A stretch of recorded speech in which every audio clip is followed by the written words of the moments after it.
20,000 pesos. Kung sasabihin nyo, nasan si Shaira Lozano? Natulog sa kanila, nag-adjust din kasi hindi siya pwedeng lumabas ng bahay. At kung nakikita nyo, kung nasan siya, i-reply nyo lang kami sa cctv.com. Bukas, bibigyan ko kayo ng 20 million pesos. Basta, nasaan si Shaira Lozano?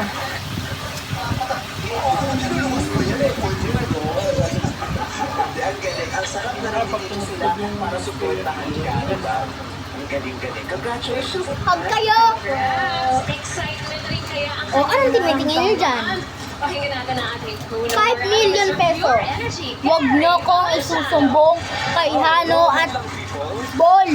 Kung gusto nyo mabuhay, mantakal sa akin.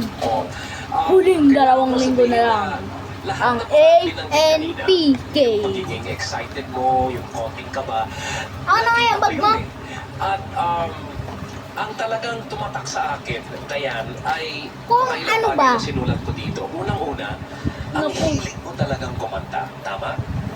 At Kailangan ko. gusto mo talagang kumanta kasama banda mo ngayon.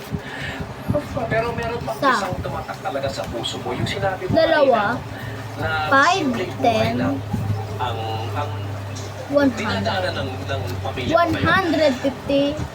Simpleng buhay, pero yung 200. boses mo, hindi ko alam kung ano yung translation Kung nito gusto sa niya ng Tagalog. 200 pesos, Extraordinary. Simpleng o buhay, magkakaroon pero kayo, ang binigay sa'yo ni magkaroon Lord. lang kayo ng Pero bagay. dahil sa simpleng buhay na ito, obviously, may plano ang Lord para Huling sa'yo. 2 linggo na lang ang asawa ng pangarap ko. Kung sa January 4 na yan, kaya agbangan, maraming magkakarambulan, maraming magkakaiyakan, maraming magkakamatayan. Kaya abangan yan!